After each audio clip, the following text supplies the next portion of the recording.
बिस्मिल्लाहिर्रहमानिर्रहीम, अस्सलाम वालेकुम। मैं हूं चौधरी इरफान ज़हीर और आपको स्पोर्ट्स क्लब में वेलकम कहता हूं। नाज़रीन, रमज़ान का मंथ जारी है और इस मंथ के अंदर, इस होली मंथ के अंदर पूरे मुसलमान उम्मा जो है वो इबादत का सिलसिला कार जारी करती है। और हमारा इसकी जो जिस्ट है इस मंथ की वो यही है कि हम अपने साथ उन लोगों का भी ख्याल रखें इबादत के साथ साथ कि जो शायद डिज़र्विंग है, और इसमें चैरिटी भी बहुत ज़्यादा की जाती है और दूसरी चीज़ों का भी ख्याल रखा जाता है। मेरा ख्याल है कि सबसे पहले हमें अपने क्लोज़ वन, अपने फैमिली मेम्बर, अपने नेबर में उन लोगों का ख़ास तौर पे ख्याल रखना चाहिए कि जो इस चीज़ को चाहते हुए भी सेलिब्रेट नहीं कर पाते, क्योंकि ईद मोस्ट लाइकली एक दो दिन के बाद अब होगी। तो हमें जहाँ रमज़ान के मंथ के अंदर किया है, इस चीज़ को पूरा साल भी कंटिन्यू करना चाहिए। और यही इसी का हमारे इस होली मंथ का जिस्ट भी है और मैसेज भी यही है। और आई एम श्योर कि हम लोग सिर्फ एक मंथ तक अपनी लाइफ को कर्टेल नहीं करेंगे इबादत के अंदर भी, और इस मिशन को भी कोशिश करनी चाहिए कि मुसलमानों को पूरा साल इसको कंटिन्यू करें। इसके साथ साथ हम अपने शो के अंदर अगर बात करें तो इस पूरे वीक की हम अपडेट को कोशिश करते हैं कि समराइज़ किया जाए। और इस वीक के अंदर अगेन वही डिस्कशन सबसे टॉप पे रही कि रमीज़ राजा क्या पीसीबी चेयरमैन रह पाएंगे या नहीं, क्योंकि पहले उन्होंने एक प्रेस कॉन्फ्रेंस की, प्रेस कॉन्फ्रेंस तो नहीं कहना चाहिए, गालबन अपने पूरे पीसीबी स्टाफ को उन्होंने कॉल किया और उनको कहा कि जी मेरी बात हो चुकी है और हेल्म ऑफ अफेयर्स के साथ, और जो मेन बड़े स्टेक होल्डर हैं वो सब मेरे साथ चलने के लिए एग्री हैं और आप लोग अपना काम करें। बट थोड़ी देर के बाद ये न्यूज़ आ गई कि नहीं, उनका ये डिसाइड हो चुका है कि नया चेयरमैन पीसीबी कोई और होगा। उस पर भी आज हम डिस्कशन करेंगे। उसके साथ साथ काउंटी में बड़ी अच्छी शानदार परफॉर्मेंसेस जारी हैं। शान मसूद की बात करें तो 2 कंसेक्यूटिव डबल सेंचुरीज़ की, हसन अली की बात करें तो हम जिस तरह देख रहे थे वर्ल्ड कप के बाद उनकी परफॉर्मेंस कंटिन्यूसली डिक्लाइन की तरफ थी। इवेंचुअली हमने देखा कि उन्होंने वो अपनी जो फॉर्म है वो रीगेन कर ली। इसी तरह शहीन शाह अफरीदी ने हैट्रिक की और बड़ी खूबसूरत किस्म की वो बॉलिंग करते चले जा रहे हैं, तो ये प्रोमिनेंट थी। रिजवान आल्दो उधर ही खेल रहे हैं, तो ये कुछ प्लेयर्स उधर बिज़ी हैं और कुछ हमारे प्लेयर्स बाकी एक्टिविटीज़ के अंदर भी बिज़ी हैं, वो भी हम थोड़ा कोशिश करेंगे डिस्कस कर सके। उसके साथ साथ अभी जो जैसे ऑस्ट्रेलिया का दौरा हुआ, अब नेक्स्ट जो अब सीरीज़ होगी हमारी वेस्ट इंडीज़ के साथ होगी। अभी भी 1 मंथ 1.5 मंथ का अप्रॉक्सीमेटली उसमें ब्रेक है, गैप है। फिर उनकी टीम आएगी ओडीआई सीरीज़ के लिए, कोशिश करेंगे उस पर भी आज हम बात करें। इन सब पे बात करने के लिए हमारे साथ जो गेस्ट हैं बहुत ही स्पेशल हैं। हमारी कोशिश होती है कि हर दफ़ा एक ऐसे न्यू गेस्ट को लेके आएँ जो इस फील्ड के अंदर क्रिकेटिंग, अगर क्रिकेट के शो कर रहे हैं तो उसके ऊपर ख़ास उनकी निगाह हो। इनकी रिकग्निशन पाकिस्तान के अंदर तो है ही है, ये लोकल डोमेस्टिक लेवल पे भी क्रिकेट खेलते रहे हैं, फ्रेंचाइज लेवल पे भी क्रिकेट खेलते रहे हैं, और सबसे बड़ी चीज़ इनके जो एनालिसिस हैं वो बहुत ही ब्लंट और दबंग किस्म के होते हैं। ना सिर्फ पाकिस्तान के अंदर, इवन नेबर कंट्री के अंदर, भारत में भी इनको काफ़ी टीवी चैनल्स मदऊ करते हैं और इनके एनालिसिस को बड़ी वैल्यू दी जाती है। जैसे हमारे शो में मौजूद है the one and only Ahmed Qureshi. अस्सलाम वालेकुम अहमद साहब। जी वालेकुम अस्सलाम इरफान, कैसे हैं आप? अल्लाह का शुक्र जी, थैंक यू सो मच जी फॉर ज्वाइनिंग अस, आपने हमें टाइम दिया। Thank you for having me जी, इट्स प्लेजर बीइंग हियर। और आई थिंक मैं बड़ा एक्साइटेड था और काफ़ी टाइम से मेरी ख्वाहिश थी आपके प्रोग्राम पे आने की, और उसकी वजह एक तो आप माशाल्लाह से ज़बरदस्त प्रोग्राम करते ही हैं, और उसके अलावा हमारा जो एक भाइयों वाला रिश्ता है जी वो भी है। तो थैंक यू फॉर हैविंग मी। नहीं, इट्स ऑलवेज प्लेयर जी। अच्छा अहमद भाई, सारी बातें मैं जिस तरह कुछ इंट्रो में 5-6 चीज़ें बताई, हम कोशिश करेंगे कि सबको कवर किया जाए। बट थोड़ा सा मैं आपके हवाले से भी बात करना चाहूँगा। मैं अपने हर गेस्ट से थोड़ा सा उसकी बायोग्राफी के हवाले से भी डिस्कशन की जाती है। थोड़ा सा अपने हवाले से भी बताइए कि किस तरह क्रिकेट आपने स्टार्ट की, और फिर क्रिकेट खेलते खेलते उसके साथ साथ क्या एक्टिविटीज़ करते हैं वो भी शेयर कीजिए, और फिर जो एज ए एनालिस्ट बनने का ख्याल कैसे आया, और फिर उस तरह कहाँ से आपके माइंड के अंदर टेंडेंसी आई कि अब मैंने एज ए क्रिकेट एनालिस्ट के तौर पे भी काम करना है। इरफान, जब मैंने क्रिकेट खेलनी स्टार्ट की 2010 में, मैंने प्रोफेशनल क्रिकेट खेलनी स्टार्ट की थी। और उसके बाद तकरीबन मैंने, आप समझ लें कि 12-13 साल हो गए हैं अभी तकरीबन मुझे खेलते हुए क्रिकेट। क्रिकेट का ये था कि मेरा माइंड था, शौक था, obviously I was very passionate. और स्टार्ट मैंने की थी शाहिद अफरीदी को देख के, और जिस तरह उनकी इंस्पिरेशन इमरान खान थे, उसी तरह मेरे लिए वो भी सेम, उनकी वही वैल्यू, वही रिस्पेक्ट और वही मकाम है मेरी ज़िंदगी में। और जब खेलनी स्टार्ट की उस वक्त यही प्लान था कि इंशाल्लाह पाकिस्तान के लिए भी खेलना है और इंटरनेशनल लेवल पे खेलना है। लेकिन आपको पता है कि जिस तरह से हमारे मुल्क में हालात हैं क्रिकेट को लेके, क्या किसी भी स्पोर्ट को लेके, कि आपको कोई श्योरिटी नहीं होती। जी। तो ज़ाहिर-सी बात है कि हर इंसान अपनी एक सेफ साइड चाहता है, तो मैंने फिर अपनी एजुकेशन को कंटिन्यू किया रेदर देन कि मैं एक रिस्क लेता इस पे, और डू एंड डाई सिचुएशन होती है। तो खैर मैं with the passage of time जो है, मैं अपनी स्कूल क्रिकेट मैंने प्रॉपर खेली, कॉलेज क्रिकेट, यूनिवर्सिटी क्रिकेट, जो बेसिक सारी क्रिकेट है वो मैंने खेली है। फिर डिफरेंट फ्रेंचाइजीज को रिप्रेजेंट किया, कैप्टेंसी की काफ़ी सारी फ्रेंचाइजीज की। उसके बाद जो है, आपने बात की कि क्रिकेटिंग एनालिस्ट की या मीडिया पे आना एज क्रिकेटिंग एनालिस्ट, तो वो मेरा बिल्कुल भी प्लान नहीं था। ये बात है आज से तकरीबन 3-4 साल पहले की, कि मुझे एक कॉल आई। उस वक्त श्रीलंका टीम ने पाकिस्तान आना था, तो मुझे कॉल करके एक मॉर्निंग शो के लिए बुलाया गया था, और उसमें श्रीलंका टीम को थ्रेट्स दी जा रही थी भारत की तरफ से, तो मुझे एक व्यूज़ लेने के लिए बुलाया था। और वो जो मेरा एक था इंटरव्यू का क्लिप, वो काफ़ी सोशल मीडिया पे भी और यहाँ वहाँ इवन इंडिया में भी काफ़ी उसको पसीराई मिली। वो शायद अल्लाह ताला के हाथ में होती हैं कुछ चीज़ें। अल्लाह ताला ने जब आपको पिक करना होता है तो वो जस्ट एक मोमेंट होता है। और आई थिंक वो एक आधा क्लिप था कि जिसकी वजह से फिर मुझे बार बार बुलाया जाता रहा, और मैं जो है आता रहा, और इसी तरह से ये चीज़ हुई, लेकिन ये प्री प्लान नहीं नहीं, थी। माशाल्लाह you are doing wonderful job. और आपने जो शाहिद अफरीदी की बात की, एक तो आपका अटायर भी शाहिद अफरीदी की तरह का, दूसरा आपकी शक्ल की भी रिजेम्बलेंस काफ़ी उनसे मिलती है। तो मेरा ख्याल है आपने सही आइकॉनिक पर्सनैलिटी को चूज़ किया है, आप काफ़ी मिलते हैं उनसे माशाल्लाह। अच्छा, आप थोड़ी सी क्रिकेटिंग बात भी आई करते थिंक हैं। जी जी प्लीज़। जी आई थिंक पाकिस्तान में कुछ आदि लोग हैं ऐसे, या तो इमरान खान साहब हैं, और या फिर उनके बाद शाहिद अफरीदी हैं, कि जिन्होंने अपने आप को इस तरह से रखा है। और आई थिंक ये पाकिस्तान का बहुत बड़ा असासा है, और मैं नहीं, बहुत सारे पूरी दुनिया में अगर आप देखें तो मिलियंस के हिसाब से लोग होंगे जी। जिनको इन लोगों ने इंस्पायर किया है। और और मेरा ये है मानना तो कि ये है कि अल्लाह लास्ट करे जो कि हम भी उसी तरह कामयाब हों, और हाँ अल्लाह जी। ताला उतनी इज्जत और शोहरत और कामयाबी दें, आमीन। और अभी मेरा मानना तो ये है कि जो अगर पाकिस्तान ने कोई बड़े सुपरस्टार प्रोड्यूस किए हैं लास्ट 2 डेकेड के अंदर, तो उसमें शाहिद अफरीदी या शुएब अख्तर हैं। क्योंकि उससे पहले हम 90s की या 80s की बात करते हैं तो इमरान खान, वसीम अकरम, वकार यूनुस का नाम हमेशा लेते हैं। बट इस लास्ट 2 डेकेड के अंदर हम देखें तो ये सब वन ऑफ द बेस्ट आप कह लें, सुपरस्टार या लेजेंड कह लें, तो बिल्कुल कहना गलत नहीं होगा। अच्छा, थोड़ी सी अब डिस्कशन आगे बढ़ाते हैं, क्रिकेट की तरफ भी आते हैं। सबसे पहला मेरा आपसे क्वेश्चन यही होगा कि अगर हम बात करें तो रमीज़ राजा के हवाले से मैं बात करना चाहूँगा।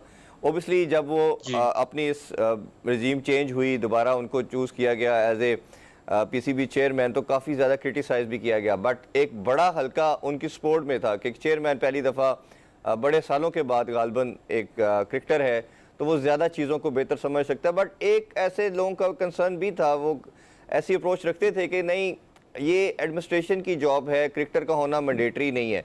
एक तो आप उनका जो रजीम था आलमोस्ट अप्रॉक्सीमेटली 7-8 मंथ का, इनके टेन्योर को कैसे देखते हैं?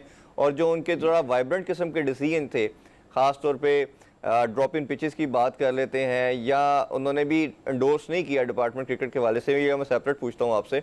तो ओवरऑल आप कैसे देखते हैं उनकी सारे टेन्योर को? देखिए, ओवरऑल देखा जाए तो आई थिंक उन्होंने बहुत ज़्यादा, जैसे आपने कहा, बोल्ड स्टेप्स लिए हैं, इसमें कोई शक नहीं है। ख़ास तौर पे स्कूल क्रिकेट की अगर हम बात करें, मुझे अभी भी याद है जिस दिन वो चेयरमैन अपॉइंट हुए थे, मैंने उनको एक बड़ा लंबा चौड़ा स्कूल क्रिकेट के हवाले से मैसेज किया था, जिस पे उन्होंने इंशाल्लाह और आगे तक भी भेजा था। तो आई थिंक स्कूल क्रिकेट को देखें, अगर आप डोमेस्टिक प्लेयर्स को देखें, बहुत सारी चीज़ें ऐसी हैं कि जो उन्होंने बहुत ज़बरदस्त काम किए हैं। और इसमें तो कोई शक नहीं है कि इस तरह का एक चेयरमैन जिसकी हमारे मुल्क के साथ साथ बाकी दीगर मुल्कों की भी जो है वो नज़रें हों, इस तरह का चेयरमैन हमारे जो है वो पहले ही मैंने तो एटलीस्ट अपनी लाइफ में और अपने जो इतने 13-14 साल हो गए मुझे क्रिकेट को खेलते हुए भी और फॉलो करते हुए, मैंने ऐसा बंदा नहीं देखा। यहाँ तो अनफॉर्चुनेटली माजरत के साथ वो चेयरमैन भी आते रहे हैं कि जिन्होंने किसी और गाड़ी में बैठना होता था और बैठ किसी और गाड़ी में जाते थे। तो इस तरह के लोग भी जो है वो हमारे बोर्ड को डील करते रहे हैं। आई थिंक कि बहुत अच्छे, मेरा नहीं ख्याल कि अगर गवर्नमेंट चेंज हो जाए इरफान, तो आपको ये ज़रूरी है कि आप जो है वो बोर्ड का चेयरमैन भी चेंज करें। रमीज़ राजा साहब ज़बरदस्त काम कर रहे हैं और आई थिंक उनको करना चाहिए। बहुत सी ऐसी चीज़ें हैं, अब आप देख लें कि स्कूल क्रिकेट जिस तरह कोई खो के रह गई थी, आई एम श्योर आपने भी जब क्रिकेट या कोई भी स्पोर्ट्स खेली होगी तो स्कूल लेवल से स्टार्ट की होगी। हमारे जितने बड़े बड़े सुपरस्टार्स आप देख लें, आप जब उनसे बात करते हैं, उनके साथ बैठते हैं, तो वो आपको बताते हैं कि उन्होंने भी अपना स्टार्ट स्कूल क्रिकेट से ही किया। लेकिन अनफॉर्चुनेट हमारे यहाँ ये एक कल्चर बन चुका था कि जो आता था वो जिसकी लाठी उसकी भैंस, वो आके बस अपनी मनमानियां करता था, अय्याशियां कर ली, टूर्स कर लिए, सब कुछ, और इन चीजों पे कोई ध्यान नहीं देता था। तो अभी तो खैर मैंने आपसे ही सुना है कि भाई वो जा रहे हैं, क्योंकि मुझे कल तक पता चला था, कल परसों तक कि शायद नहीं जा रहे उनकी, क्योंकि गवर्नमेंट के किसी ऑफिशियल हाई ऑफिशियल से बात हुई है। और अब देखना ये है कि आगे कौन आता है। लेकिन मेरी जाती राय ये है कि उनको नहीं जाना चाहिए, जो काम कर रहे हैं उनको करने देना चाहिए अभी, क्योंकि 6-8 महीने हुए हैं, उन्हें आप चेंज कर देंगे, नए बंदे को लाएंगे, फिर कल गवर्नमेंट अगर चेंज हो जाती है, फिर नया बोर्ड आएगा, तो इस तरीके से सिस्टम नहीं चलता है। क्रिकेट ही रह गई नहीं, वो आपकी मैं बात से भी आप तबाही की तरफ लेके जा आप बिल्कुल ठीक कह रहे हैं। होना तो ऑब्वियसली किसी भी क्रिकेट की बात अगर नहीं करते, हम बाकी स्पोर्ट्स की भी करते हैं, तो उसका किसी भी पॉलिटिक्स के साथ तो कोई लिंक होना नहीं चाहिए। बट अनफॉर्चुनेटली कुछ हमने देखा कि कुछ सालों के साथ ये पीसीबी का प्रेसिडेंट हमने देखा कि बन चुका है कि जैसे ही गवर्नमेंट चेंज होती है, फिर साथ ही आपका पैटर्न चीफ जो है वो प्राइम मिनिस्टर बन जाते हैं, और प्राइम मिनिस्टर के पास सोल अथॉरिटी होती है कि वो अपनी मर्जी के बंदे को वो फिर पीसीबी चेयरमैन भी लगा देते हैं। तो ऑब्वियसली हम सबका मानना ये कि ऐसा होना नहीं चाहिए। बट अब जिस तरह ये गर्दिश कर रही है, पहली न्यूज़ जिस तरह मैंने भी कही, आपने भी कहा कि यही था कि वो चेंज नहीं हो रहे, बट अब जो न्यूज़ लेटेस्ट है वो यही बात आ रही है कि शायद ये प्लान कर दिया गया तब, क्योंकि ओबियसली ये न्यू जैसे गवर्नमेंट आती है, न्यू रजीम आती है, तो वो तमाम अपनी मर्जी की चीज़ें करती हैं। तो मेरा नहीं ख्याल कि वो इनको रखेंगे, उन्होंने अपने बंदे लाने हैं। अच्छा, इसी के साथ दो चीज़ें इनके ऊपर जो ज़्यादा कह लें क्रिटिसाइज़ किया गया बहुत ज़्यादा, रमीज़ राजा की पहली प्रेस कॉन्फ्रेंस से लेके लास्ट प्रेस कॉन्फ्रेंस तक बात करें तो सबसे ज़्यादा इन्होंने बात की ड्रॉप इन पिचेस के हवाले से कि हमारी पिचेस का जो स्टैंडर्ड है वो बहुत सब स्टैंडर्ड की पिचेस हैं और रिजल्ट ओरिएंटेड नहीं है, जिसकी सबसे बड़ी प्राइम एग्जांपल हमने ऑस्ट्रेलिया की सीरीज़ भी देखी। खासतौर पे टेस्ट मैचेस की अगर बात करते हैं तो काफ़ी बहुत आईसीसी ने भी इस पर बहुत बात की, उन्होंने भी बहुत क्रिटिसाइज़ किया, लोगों ने भी पूरी दुनिया में क्रिटिसाइज़ किया कि इस तरह की पिचेस आज लोग वो सीरीज़ जीत गए, बट रिजल्ट उसका देखा जाए तो वो बहुत बुरी किस्म की पिचेस थी। तो हमने देखा तो वो तो आपके कंट्रोल में थी, आपने करना क्या था, यूएई की तरह आपने स्पिनिंग ट्रैक बनाने थे और ऑस्ट्रेलिया को गिराना था। आपने खुद ही स्टेटमेंट चेयरमैन होते हुए उन्होंने दी कि हम उनको अपॉर्चुनिटी नहीं दे सकते थे फास्ट ट्रैक बना के, बट हमने स्पिनिंग ट्रैक भी नहीं बनाए। अच्छा, फिर ड्रॉप इन पिचेस की अगर बात करते हैं तो वो इतना ज़्यादा थर्ड पार्टी भी इन्वॉल्व होगी, 38 करोड़ की सारी डील भी होगी। अब वो भी आइडिया कैंसिल कर दिया गया जी, वो पॉसिबल नहीं है पाकिस्तान में। और ये कई क्रिकेटर्स के मैंने इंटरव्यू किए, उन्होंने पहले ही बोला था कि पाकिस्तान जैसे कंट्री के अंदर उसकी ज़रूरत नहीं है, आपको सिंपली सोल मंगानी है और सोहेल आपने मंगवा के जिस भी कंट्री की पिचेस बनाना चाह रहे हैं आप डाल दें। तो ये आइडिया पहले ही कई क्रिकेटर्स फ्लॉप कह चुके थे, तो इस आइडिया को पहले कैसे देखते हैं आप?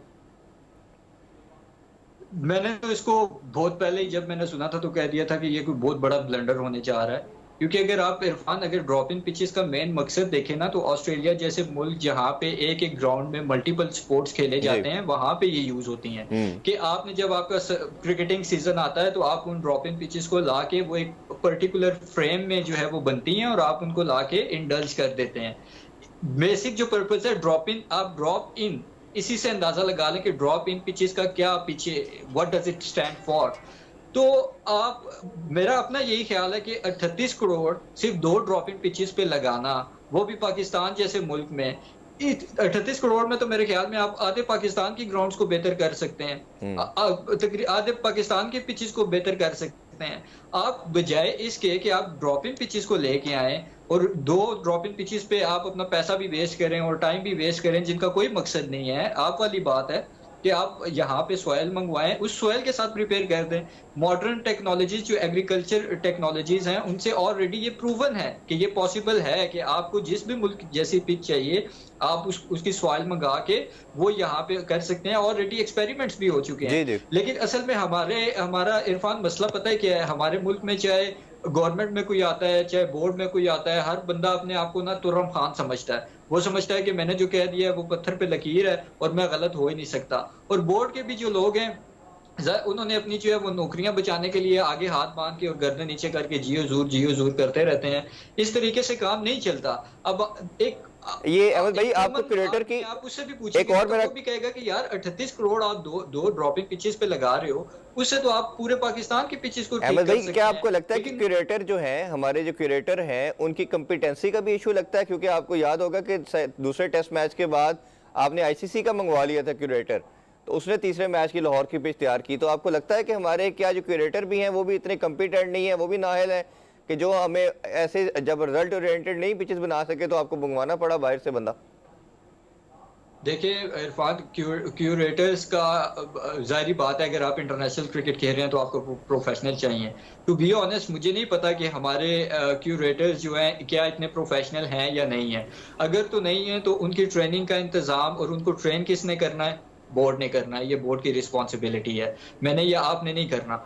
दूसरी बात ये है कि अगर क्यूरेटर्स नहीं है तो क्या आपको नहीं पता था कि इतनी एक बड़ी सीरीज होने जा रही है, तो हम इंटरनेशनल क्यूरेटर्स मंगा लें, जब जो कि आपने बाद में भी आई थिंक आईसीसी का इन्होंने जो है वो दुबई से मंगवाया था क्यूरेटर, तो वो आप पहले ही मंगा लेना था आपने।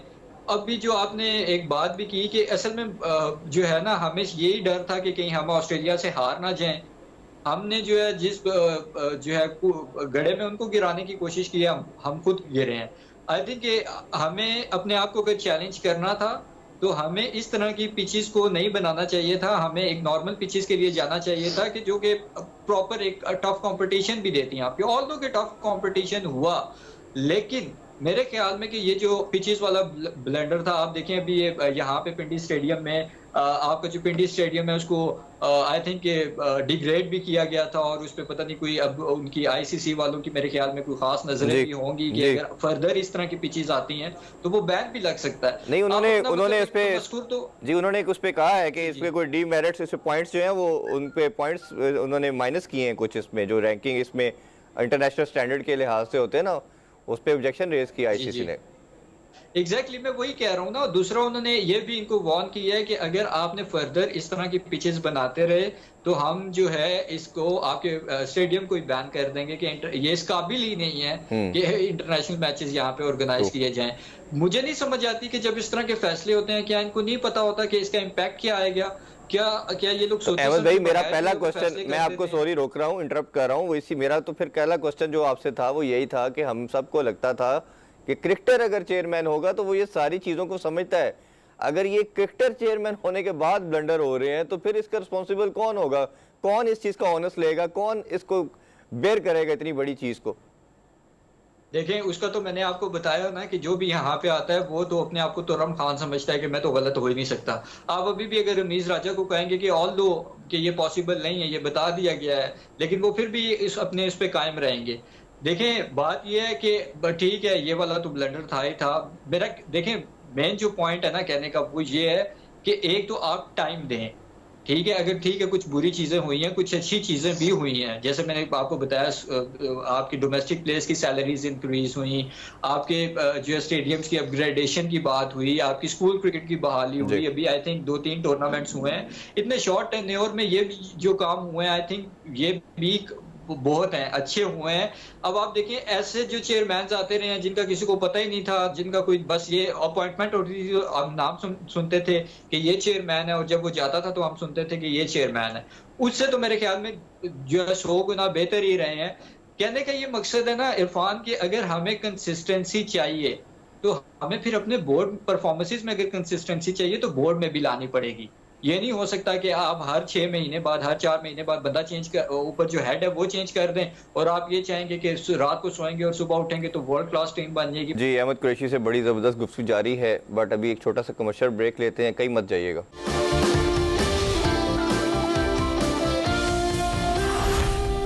Welcome back sports club. Ahmed Qureshi से कुछ मजीद क्वेश्चन पूछते हैं।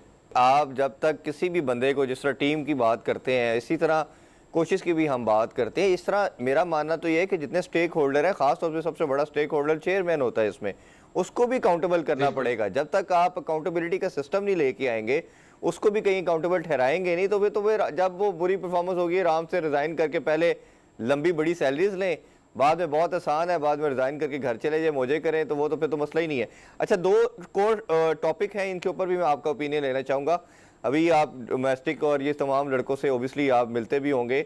पीसीबी ने जिस तरह आपने कहा कि ओबियसली 192 के लड़कों का एक सेंटर कॉन्ट्रैक्ट दे दिया है डोमेस्टिक लेवल के ऊपर, उनकी सैलरीज भी 30 to 60,000 के इन बिटवीन उन्होंने अपग्रेड भी की है। चले, that is good sign. But दूसरी तरफ अगर देखा जाए तो कोई कम से कम 1000-1200 लड़का ओवरऑल जो है वो जॉबलेस हो गया है। जिसके ऊपर सबसे पहले आवाज़ जो थी मिसबाहुल हक ने उठाई, हफीज़ ने और अज़हर अली ने उठाई, जाके ex prime minister Imran Khan से बात भी की, बट उन्होंने जिस तरह हमेशा की तरह उनका स्टांस बड़ा क्लियर था इस पर कि मुझे कंपेटिटिव क्रिकेट चाहिए। डिपार्टमेंट क्रिकेट का उन्होंने यही कहा कि ओबियसली ये लड़के इंटरेस्ट लूज़ कर जाते हैं और कंपेटिटिव क्रिकेट नहीं मिलती। काउंटर आर्गूमेंट इसमें बड़ा वैलिड है लड़कों का, मेरा अपना मानना है, मैं उसको इंडोर्स करता हूँ कि आप एक बंदा हमारे पाकिस्तान जैसे प्रोग्रेसिव कंट्री नहीं है, वो अपने पूरे घर को लेके चल रहा होता है। तो जब एक बंदे की शादी हो चुकी है, बच्चे हैं और उसके पास जॉब सिक्योरिटी नहीं होगी, तो ओबियसली वो ग्राउंड से बाहर जाके पहले अपने सोर्स ऑफ इनकम की तरफ भागेगा। वो ओबियसली या कैब चलाएगा, बर्गर लगाएगा, क्योंकि एजुकेशन वाइज एकेडमिक कैरियर तो उनका होता नहीं है पाकिस्तान में। हमारे जैसे कंट्री के अंदर अगर आपको स्पोर्ट्स खेलते हो तो फिर एजुकेशन से आप दूर चले जाते हो, तो जॉब उनके पास कोई होती नहीं है। अब दोबारा से ये न्यूज़ आना शुरू हो गई है कि इस नई गवर्नमेंट के साथ नए रजीम का ये प्लान है कि उसको दोबारा बहाल किया जाए। जैसे 2 दिन पहले मिसबाहुल हक ने भी प्रेस कॉन्फ्रेंस कर दी और उन्होंने फिर ये क्वेश्चन उठा दिया है, क्योंकि ऑब्वियसली वो कैप्टन भी रहे हैं, कोच भी रहे हैं और उनका काफ़ी बात सुनी भी जाती है और बाकी भी क्रिकेटर्स ने उनकी बात को एंडोर्स करना शुरू कर दिया कि इवन हफीज़ ने कह दिया है, शायद अफरीदी ने कह दिया है दोबारा से कि डिपार्टमेंट क्रिकेट वापस आनी चाहिए, इससे पाकिस्तान को कोई फ़ायदा होने नहीं लगा। मेरा अपना मानना यही है कि दोनों को पहले लेकर चलना है, सिस्टम वो भी बुरा नहीं है, बट उसको स्टैब्लिश होने के लिए आपको 2 टियर बनाने चाहिए, टॉप टियर और सेकंड टियर। डिपार्टमेंट नीचे से उसको उठा के रखे, जो उसमें से बेस्ट परफॉर्मर हो आप उनको ऊपर लेके उस टियर में डालें।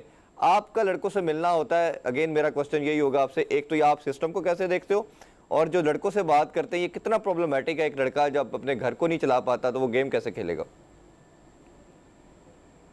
इरफान, मैं आपको एक छोटा सा इंसिडेंट शेयर करूं इस हवाले से कि मैं 2019 में प्राइम मिनिस्टर हाउस गया था प्राइम मिनिस्टर के एक स्पेशल असिस्टेंट को मिलने।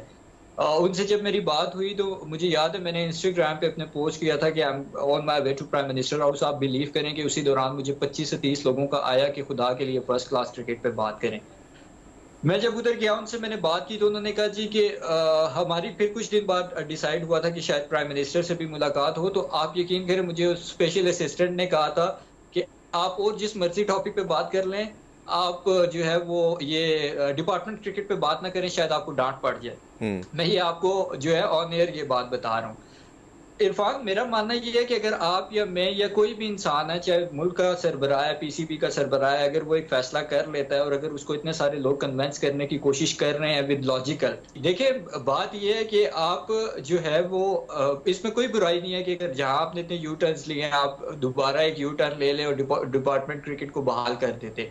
आपने इतना अरसा ना सिर्फ क्रिकेटर जो डिपार्टमेंट क्रिकेटर्स हैं उनको बेरोजगार किया, आपने उनकी फैमिली को अफेक्ट किया है। कितने डिपार्टमेंट के जो क्रिकेट है उसके साथ एसोसिएटेड लोग होंगे, स्टाफ होगा, कोचेज होंगे, असिस्टेंट कोचेज होंगे, जो बेचारे सब सड़कों पे आ गए हैं। कई तो ऐसे हैं कि आप यकीन करेंगे वो एक तरह से रोना शुरू कर देते हैं जब उनके पास बैठ के कोई बात करो। इरफान, कहने का ये मकसद है कि क्या डिपार्टमेंट्स गवर्नमेंट से पैसे लेके प्लेयर्स को दे रही थी, या क्या उन्होंने इमरान खान साहब को या किसी को जाके कहा था कि आप जो है हमें पैसे दें या हमें फाइनेंस करें और हम आगे जो क्रिकेटर्स को फाइनेंस करें। देखें, बात यह है कि डिपार्टमेंट अपने ऑन पे जो है प्लेयर्स को सपोर्ट कर रहे थे, फिर आपको क्या तकलीफ थी कि आपने बंद कर दिया? कितने क्रिकेटर्स हैं, आप जितने टॉप क्रिकेटर्स आप उठा के देख लें, मैंने अभी आपको नाम गिनाए हैं, वो सब डिपार्टमेंट क्रिकेट खेल चुके हैं। ठीक है, फिर वो उन्होंने जब आपको एडवाइस किया, आपने किसी को डांट दिया, किसी की को कोचिंग से फारिग करा दिया, किसी को क्या किया, किसी को क्या किया, किसी को जो है वो मुंह बंद करा दिया। तो मेरे ख्याल में तो फिल 4 अभी नई गवर्नमेंट आई है, मैं उनसे रिक्वेस्ट करूंगा on behalf of all the players कि आप डिपार्टमेंट क्रिकेट को फिल 4 बहाल करें। ठीक है, ये ज्यादती प्लेयर्स के साथ ना करें। यहाँ से भी प्लेयर्स आते रहे हैं और टॉप प्लेयर्स आते रहे हैं, खासतौर पे अगर हम टेस्ट क्रिकेट वगैरह की बात करें तो काफी टेस्ट क्रिकेटर्स दिए हैं हमें डिपार्टमेंट क्रिकेट ने। शाहिद अफरीदी कह चुके हैं, शोएब अख्तर जैसे आपने कहा, सब लोग कह चुके हैं। तो मेरा नहीं ख्याल कि इसमें कोई जो है वो होगा। अब आप एक चीज में और कहना चाहूंगा इरफान, कि अब ऑस्ट्रेलिया के साथ हमें कंपेयर किया जाता है। यार, आप 6 करोड़ की आबादी के मुल्क को, I think if I am not wrong, more or less 6 crore something ही बनती है। आप 22 करोड़ की आबादी के मुल्क के साथ कंपेयर कर रहे हैं। मतलब कोई अक्ल अक्ल अगर हो किसी इंसान में तो वो हैरान होता है कि यार ये किस तरह की चीजें हो रही हैं, ये किस तरह की बातें हो रही हैं। लेकिन बात वही है कि अगर आप जो है वो इस तरह की बात करो, रियलिटी दिखाओ, तो वो ये लगता है कि वो आप उनके अगेंस्ट बोल रहे हो। हालांकि ये उनकी फेवर की बात है कि अगर इस तरह का काम करते और स्टेप बैक करते तो आई थिंक उनको फायदा होता और सब लोग उनको दुआएं भी ऑब्वियसली देते कि सारी बातों का पाकिस्तानी जो मकसद, क्रिकेटर्स हैं। जी सारी बातों का ऑब्जेक्टिव भी यही होता है क्रिकेटर से बात करने का, या आप जैसे एनालिस्ट हैं, यही होता है कि जो जो चीज़ें इंप्रूव की जा सकें उसको किया जा सके। अच्छा, दूसरा थोड़ी सी बात हम करंट क्रिकेट के हवाले से, पाकिस्तानी क्रिकेट टीम के हवाले से ही बात कर देते हैं। ओवरऑल हमने देखा पाकिस्तानी टीम की, जब से अगर मैं नई मैनेजमेंट और थिंक टैंक की बात करें या कैप्टनसी की बात करें, तो 2-3 साल जब सरफराज कह रहा था, थोड़ा सा मैं कंपैरिजन में जाने लगा हूँ, एक टीम बड़ी स्टैब्लिश हो गई थी हमारी, और हमने चैंपियन ट्रॉफी भी जीती। उसके अलावा टेस्ट पे भी हम तीसरे चौथे नंबर पे स्टैंड कर रहे थे, ग्रेजुअली इंप्रूव कर रही थी रैंकिंग, और T20 में तो हम नंबर 1 रहे 2 साल। फिर जैसे ही ऑब्वियसली जैसे नई रजीम आती है, गवर्नमेंट आती है, तो ऑब्वियसली सारा कुछ ही चेंज हो जाता है, चेयरमैन से लेके कैप्टन कोच सब कुछ चेंज हो जाता है। और फिर नई बाबर को सौंपी गई कैप्टनसी। बाबर, मेरा मानना ये है कि लर्निंग कैप्टन है, ग्रेजुअली सीख रहा है, उसमें इंप्रूवमेंट आएगी।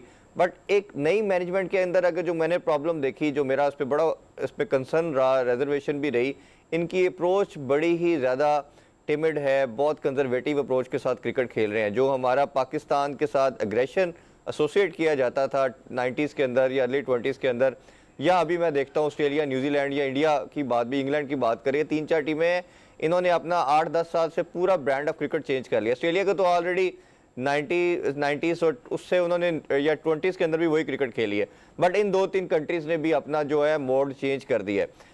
हमने क्या किया है कि हम पहले खेलते थे, फिर 2-3 साल उस मोड पे आए, अभी भी हम अप्रोच है उसकी एग्जांपल सबसे बड़ी ये ऑस्ट्रेलिया की सीरीज़ है। हम 2 टेस्ट मैच जीत सकते थे, ट्राई की जा सकती थी। विनिंग और लूजिंग तो एक सेपरेट चीज़ है। हम पाकिस्तान हार जाता, ट्राई करता सेकंड टेस्ट में भी या थर्ड टेस्ट में भी, तो पॉसिबिलिटी थी, बड़ी अच्छी पोजीशन में थे, हमने ट्राई ही नहीं की, और उसी डर की वजह से हम वो एक टेस्ट बचा पाए बड़ी मुश्किल से और एक हार गए।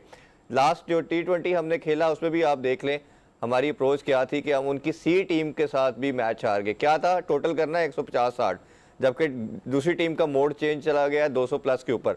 वर्ल्ड कप का मैं लास्ट आपके साथ ऐड करना चाहूँगा। वर्ल्ड कप के अंदर मैं अपने हर शो में बोलता रहा, वर्ल्ड कप ट्रांसमिशन भी हम कर रहे थे, डेली बात कर रहे थे कि पाकिस्तान सेमीफाइनल फाइनल हारेगा। वो क्यों हारेगा? आपका टकरा होगा ऑस्ट्रेलिया के साथ, न्यूजीलैंड के साथ, किसी बड़ी टीम के साथ, उन्होंने क्रिकेट खेलनी है 200 की, आप खेल रहे हो उसी तरह 160-70 की, आप नहीं जीत सकते। तो हमें वही नुकसान हुआ, और उसकी रीज़न जो सबसे बड़ी मुझे लगती है, आल दो के बाबर और रिजवान हमारे बेस्ट बैट्समैन है, इसमें कोई डाउट नहीं है। इवन सारे फॉर्मेट के अंदर बात करें तो इसमें भी किसी को डाउट नहीं है, लेकिन हमने एग्रेशन लाना है, हमने पावर प्ले का यूज़ करना है, हमने कैपिटलाइज करना है बाउंड्रीज के अंदर। वो नहीं कर पा रहे, वो जो एनर्जी होनी चाहिए वो नहीं ले पा रहे। आप इस ब्रांड ऑफ क्रिकेट जो पाकिस्तानी टीम खेल रही है उसको कैसे देखते हैं? इरफान, दो स्ट्रेटजीज होती हैं जब आप जो है ना ग्राउंड में उतरते हो। एक तो ये होती है कि यार मैं कहीं हार ना जाऊं, ठीक है, और आप अपने आप को डिफेंसिव लेवल पे ले आते हैं, और डिफेंसिव अप्रोच होती है आपकी हार के डर की वजह से। दूसरी अप्रोच ये होती है कि हारूं या जीतूं क्या फर्क पड़ता है, लेकिन खेलूं दिलेर और तगड़ा होके खेलूं। हमारे यहाँ मसला ये है कि आधी से ज्यादा टीम तो ये सोचती है कि यार अगर मैंने 50 ना किया, मैंने अगर अपनी जल्दी आउट हो गया तो मैं तो अगले मैच में नहीं खेलूंगा, ठीक है। दूसरा आपका ये मसला आ जाता है कि भाई आपके जो है वो ऊपर से कोचिंग स्टाफ कह देगा या कोई बोल देगा कि आपने आराम से खेलना है, आपने तेज नहीं खेलना, आपने ये करना है, आपने इंटरनेशनल लेवल पे ना कोई कोच आपको ये नहीं बताता कि बेटा आपने ग्रिप ऐसे पकड़नी है, आपने बैट ऐसे पकड़ना है, आपने ये शॉट ऐसे खेलना है। कोच का काम है सिर्फ यहाँ माइंड से प्लेयर को स्ट्रॉन्ग करना, वो भी खास तौर पे तब जब कोई प्लेयर जो है वो डीमोरलाइज हो। हमारे यहाँ मसला क्या है, मैं ये पहले भी एक बार नहीं कई बार ये बात कर चुका हूँ। हम इरफान, पता है क्या मसला है, अभी 25-30 साल हो गए हैं, लेकिन हम 92 के वर्ल्ड कप का जो फीवर है ना एक, उसमें से ही नहीं बाहर निकले। वही लोग आपको नजर आएंगे कमेंट्री बॉक्स में भी, PSL में भी, फिर जनाब कोचिंग में भी। क्यों भाई, वो बहुत बड़े तुरम खान है। क्या इंडिया में कपिल देव ने नहीं वर्ल्ड कप जिताया हुआ? क्या ऑस्ट्रेलिया ने माइकल क्लार्क ने नहीं, या रिकी पॉन्टिंग ने नहीं वर्ल्ड कप जिताए हुए? उन्होंने अपने सर पे सवार कर लिया है। हमारे पास 22 करोड़ की आबादी है, बाकी सारे लोग मर गए हैं। क्या इरफान जहीर हो गया या और लोग हो गए वो कमेंट्री नहीं कर सकते? वकार यूनुस ने ही ठेका उठाया हुआ है सब कुछ करने का, कि वो एक तरफ कमेंट्री भी करेंगे, जब वहां से वो फारिग होंगे तो सीधे हेड कोच के लिए चले जाएंगे। मतलब कि यहाँ पे कोई भी जो है ना डोमेस्टिक लेवल पे या आपकी अंडर 19 लेवल है वहां पे कोचिंग करने के लिए तैयार ही नहीं है। जब मुझे बताएं कि जब आप अपने अंडर 19 के बच्चे को नई एग्रेशन सिखाएंगे, उसको आप नहीं सिखाएंगे कि आपने जो है एक पॉजिटिव अप्रोच के साथ खेलनी है क्रिकेट, एग्रेसिव क्रिकेट खेलनी है, क्योंकि अब ये 2022 है, ये वकार यूनुस या बाकी लोगों के दौर की क्रिकेट नहीं हो रही 1992 की आप 250 भी करेंगे और आप जीत जाएंगे। यहाँ पे टीमें 350, 400 स्कोर करती हैं और फिर भी चेज हो जाता है। तो आपके जब वही प्लेयर्स आगे आएंगे, आधी से ज्यादा, जैसे मैंने आपको कहा ना, आपकी टीम इस चक्कर में लगी रहती है कि मैं अपनी जगह पक्की कर लूं। अब जो आपने बात की ऑस्ट्रेलिया के खिलाफ टेस्ट सीरीज पे, मैंने ये, आप मेरे कितने जो है ना इंटरव्यूज और शोज उठा के देख लें, मैंने हर में ये कहा कि हम दोनों टेस्ट मैचेस जीत सकते थे। उसका रिएक्शन ये आया कि जो वो कहते हैं ना कि सो कॉल्ड जो आजकल बने हुए हैं कुछ एंकर्स और कुछ, उन्होंने जी मुझे क्रिटिसाइज करना शुरू कर दिया कि जी बाबर को ये कह दिया, बाबर को वो कह दिया। आप मुझे बताएं कि बाबर ने जब 196 करके जो शॉट खेला, क्या वो शॉट खेलने वाला था? या कोई वर्ल्ड क्लास प्लेयर वो शॉट खेलता है क्या? अगर अब हम कंपैरिजन बाबर आजम का करते हैं विराट कोहली से, मुझे आप ऑनेस्टली बताएं कि बाबर आजम की जगह अगर विराट कोहली होता तो क्या वो वहां पे मैच फिनिश करके ना आता? ठीक है, बाबर आजम नो डाउट एक एक्स्ट्रा ऑर्डिनरी टैलेंट है, पाकिस्तानी लिहाज से अगर हम देखें तो हमें एक बहुत एक्स्ट्रा ऑर्डिनरी टैलेंट मिला है, इसमें कोई शक नहीं है। लेकिन आप जो डेफिशिएंसीज हैं उसको भी देखें। देखें इरफान, पॉजिटिव क्रिटिसिज्म जो है ना वो ये है कि आप किसी की नेगेटिव, मतलब किसी की बैड परफॉर्मेंसेस को देखें, उसकी जो टेक्निकल फॉल्ट्स हैं उसको देखें और उसके ऊपर डिस्कशन करें और उसको फिर सोल्यूशन भी दें। नेगेटिव क्रिटिसिज्म ये है कि आप कोई अच्छा कर रहा है, बुरा कर रहा है और उसको आप जो है ना वो जलील करते रहे। तो अगर कोई पॉजिटिव क्रिटिसिज्म कर रहा है तो उसको कम से कम बर्दाश्त करें। ये आप पूरी दुनिया ने मतलब देखा, और मेरी मतलब इंडिया में बात हुई और लोगों से, ऑस्ट्रेलिया में कुछ जर्नलिस्ट से बात हुई, उन्होंने कहा कि वी वर जस्ट शॉक्ड कि पाकिस्तान दोनों टेस्ट मैचेस कैसे हार गया, बिल्कुल मतलब एक विनिंग पोजीशन से। ठीक है, अब कोई भी ये बात नहीं कर रहा, हमारी आवाम भी वो बाबर आजम किंग बाबर और ये वो नहीं, मेरा उसमें अहमद भाई एक चीज है कि 196 हो गया और जी मैच ड्रॉ हो गया। हम जब अपनी सोच और अपनी अप्रोच मैच ड्रॉ करने के लिए अगर रखेंगे ना तो फिर match draw. It's a time for short commercial break, stay with.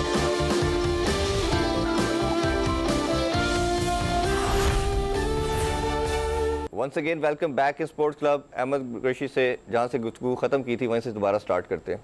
अगर बाबर इस टाइम दुनिया का नंबर 1 बैट्समैन है, इस पर किसी को कोई डाउट नहीं है, ना हमें है ना दुनिया को है।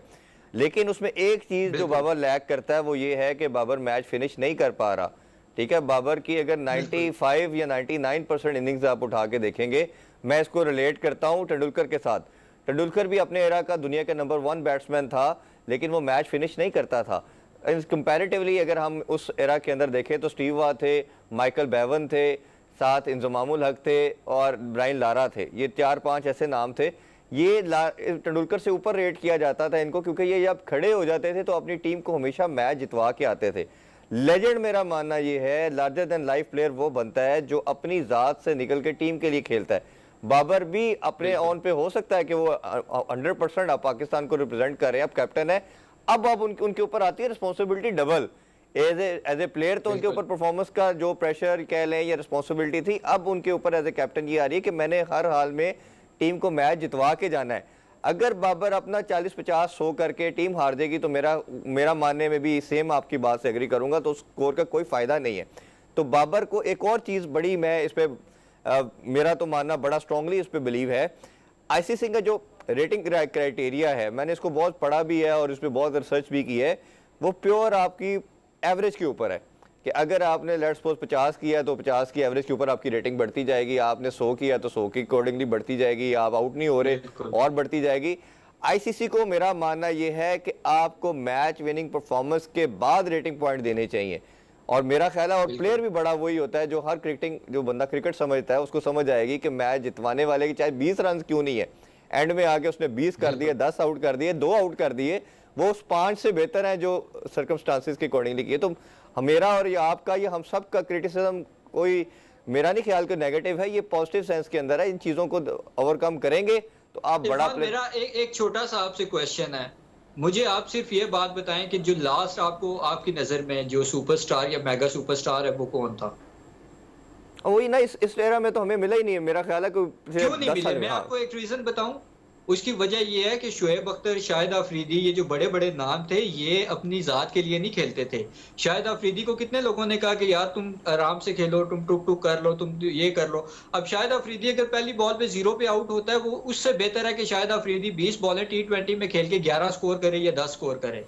और ठीक है? मैं वही तो वही कह रहा हूँ ना लोगों जी। की इनकी इसी तरह की जो दिलेराना परफॉर्मेंसेस थी, इसी तरह आपके सुपरस्टार्स या मेगा सुपरस्टार्स बनते हैं। मेरे हफीज भाई आपकी का ना मैच इंटरव्यू विनिंग किया परफॉर्मेंसेस से अहमद भाई, बनते मैंने हैं। मैं वही कह ये रहा नहीं हूँ। होता कि आप अभी हफीज मुझे भाई का याद है, आपको याद होगा कि आपने जब शुएब अख्तर के साथ प्रोग्राम किए थे, उन प्रोग्राम्स में भी मुझे याद है कि आप लोगों की यही डिस्कशन हो रही थी और शुएब भाई ने कहा था कि बाबर उनकी एक एक आधी कोई साउथ अफ्रीका का टूर था आई गेस, या पता नहीं जिम्बाब्वे का था, तो उसमें बहुत स्लो इनिंग्स खेली थी। जिम्बाब्वे का था।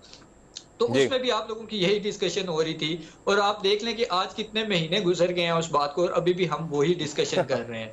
तो वो डिस्कशन हम क्यों कर रहे हैं? क्योंकि इम्प्रूवमेंट उस तरह से नजर नहीं आई। मैं इसीलिए अब आपको ऐड कर रहा हूँ ना जी, उसमें जी, यही जी। ऐड करना चाह रहा हूँ कि मैंने हफीज भाई का भी इंटरव्यू किया, तो हफीज ने भी यही कहा कि लास्ट पाकिस्तान में सबसे हाईएस्ट किसी के मैन ऑफ द मैच है वो मोहम्मद हफीज के हैं। यानी कि एक बंदा बिल्कुल, 18 साल खेल के गया तो उसके बाद कोई 18-20 सालों में ऐसा प्लेयर नहीं आया जो मैन ऑफ द मैच बनते हो, क्योंकि मैच तब मिलेगा आपको जब आप टीम को जितवाएंगे। अहमद भाई बहुत शुक्रिया बिल्कुल। आपके टाइम का, बड़ी फ्रूटफुल गुफ्तगू रही। अभी जिस तरह डिस्कशन हम कर रहे हैं तो शायद हम एक आधा शो और भी कर लेते, बट इंशाल्लाह फ्यूचर में आपको मैं ज़रूर इंशाल्लाह। ज़हमत दूंगा। थैंक्स अगेन आपके टाइम का। इंशाल्लाह कोशिश करेंगे कि आपको ज़हमत दे। नाज़रीन, आपने बड़ी खूबसूरत गुफ्तगू सुनी है अहमद कुरैशी साहब की। इंशाल्लाह आपसे मुलाकात होगी नेक्स्ट वीक। अपना बहुत सा ख्याल रखें और ईद आ रही है, अपना और अपनी फैमिली के साथ इंजॉय कीजिएगा। अल्लाह हाफिज़। पाकिस्तान जिंदाबाद।